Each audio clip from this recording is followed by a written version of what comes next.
Eighty जोरंदा धाम रे शून्य मंदिर अच्छी शून्य मंदिर रे महाप्रभु शून्य होता नाम हो शून्य मंदिर ये हूँ महिमा महाप्रभुकर गादी मंदिर।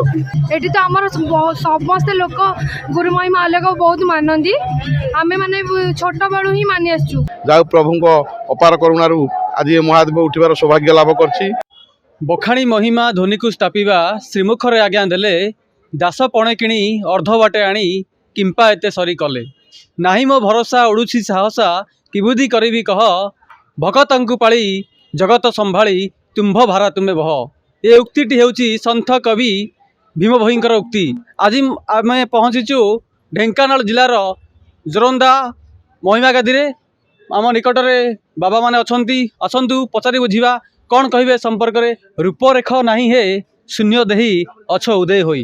बाबा ए संपर्क रे कौन कहिबे शून्य ठाकुर शून्य पुरुष ए संपर्क रे कौन रहबा आपन? मु साधु सुभाष दास कहूँ ब्रह्मवदित भाग्यधर बाबा शिष्य। परमात्मा रूपरेख किसी न थाए परमात्मा महाशून्य शून्य विहार मान करता यहाँ हूँ आज तात्पर्य हो जोरंदा मेला यह प्रत्येक वर्षर माघ मास शुक्ल चतुर्दशी रे यही जोरंदा मेलाटी होता है।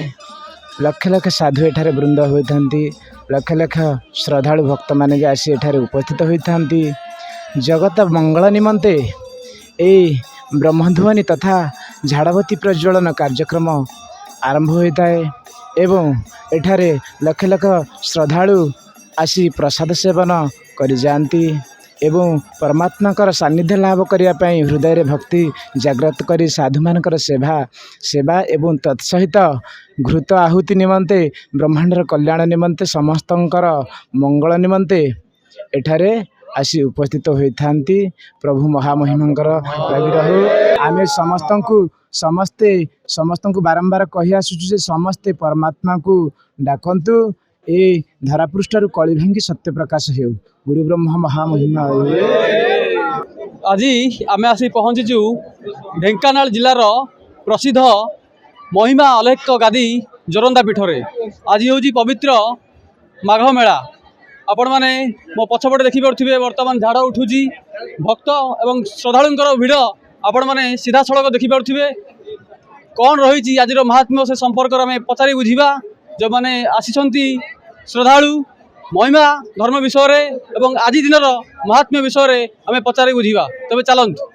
मो ना सुश्री परमिता नायक मो जोरंदा ग्राम मुझे प्रति वर्ष आसे ये जोरंदा मेला देखी ए वर्ष भी आसी बहुत लोक अच्छा भल लगुच आसिक ये तो आमर समस्त लोक गुरु महिमा अलग बहुत मानती आमे माने छोट बड़ू ही मानि आसचु।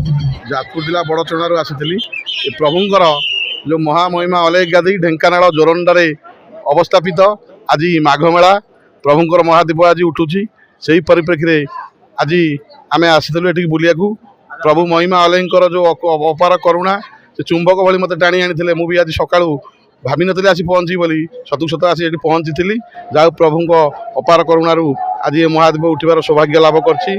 जोरंदा गादी रे पाद पड़ी प्रभु दया करंतु आमको सुस्थ रखंतु एतिकी निराम ठाकुर शून्य महाप्रभु जे ज्योतिर्बिंदु पूरा सांकु मानुंट से आमर सबू आज दुई तीन दिन हम एठारे यात्रा हम आउ दीप प्रज्वलन सबू बाबा मैंने आसी विश्व प्रसिद्ध यात्रा ढेंकानाल बहुत बहुत दूर महान यात्री मैंने सब आसी यात्रा को उपभोग कर बहुत आध्यात्मिक परिवेश ये होची मैं कहना चाहूँगी समस्ते आसतु देखु बुलिकी जातु। एटी जोरंदा धाम रे शून्य मंदिर अच्छी शून्य मंदिर रे महाप्रभु शून्य होता नाम हो शून्य मंदिर ये हूँ महिमा महाप्रभुकर गादी मंदिर।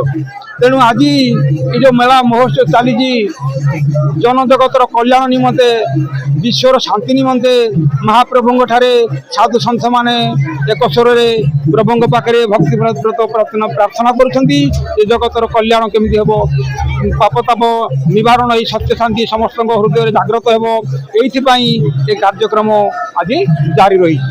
ପବିତ୍ର ମାଘ ଶୁକ୍ଲ ଚତୁର୍ଦ୍ଦଶୀ। ଏହି ମାଘ ଶୁକ୍ଲ ଚତୁର୍ଦ୍ଦଶୀରେ ପ୍ରବୁଦ୍ଧ ଗୁରୁ ମହିମା ସ୍ୱାମୀ ସ୍ଥାପନ କରିଥିବା ଗୁରୁଗାଦି ମହିମା ମନ୍ଦିରରେ ବ୍ରହ୍ମଧ୍ୱନି ସ୍ଥାପନ ପୂର୍ବକ ଅଖଣ୍ଡ ଝାଡ଼ବତୀ ପ୍ରଜ୍ୱଳନ କରାଯାଇ ମହଣ ମହଣ ଘୃତ ପୋଡ଼ାଯାଏ, ଯାହାକି ବିଶ୍ୱବ୍ରହ୍ମାଣ୍ଡର ମଙ୍ଗଳାର୍ଥେ ପୃଥିବୀ ଶସ୍ୟଶାଳିନୀ ନିମନ୍ତେ ଏବଂ ଜୀବଜଗତର ରକ୍ଷା ନିମନ୍ତେ ଏହି କାର୍ଯ୍ୟ ସାଧୁସନ୍ଥ ଏବଂ ବିଶ୍ୱର ଦେଶର କୋଣ ଅନୁକୋଣରୁ ଶ୍ରଦ୍ଧାଳୁମାନେ ଏଠାରେ ଆସି ଉପସ୍ଥିତ ହୋଇଥାନ୍ତି ଏବଂ ଯେ ଯାହାର ମନବାଞ୍ଛା ଥାଏ ସେ ଅଖଣ୍ଡ ବ୍ରହ୍ମଧ୍ୱନିରେ ଘୃତ ଧୂପ ନଡ଼ିଆ କଦଳୀ ସମର୍ପଣ କରି ନିଜର ବାଞ୍ଛା ପୂର୍ଣ୍ଣ କରିବା ନିମନ୍ତେ ସେହି ପରମବ୍ରହ୍ମ ପରମାତ୍ମାଙ୍କର ଅଭୟ ପାଦରେ ଶରଣ ପଶନ୍ତି। ଗୁରୁ ବ୍ରହ୍ମ ମହାମହିମା ଲେଖ।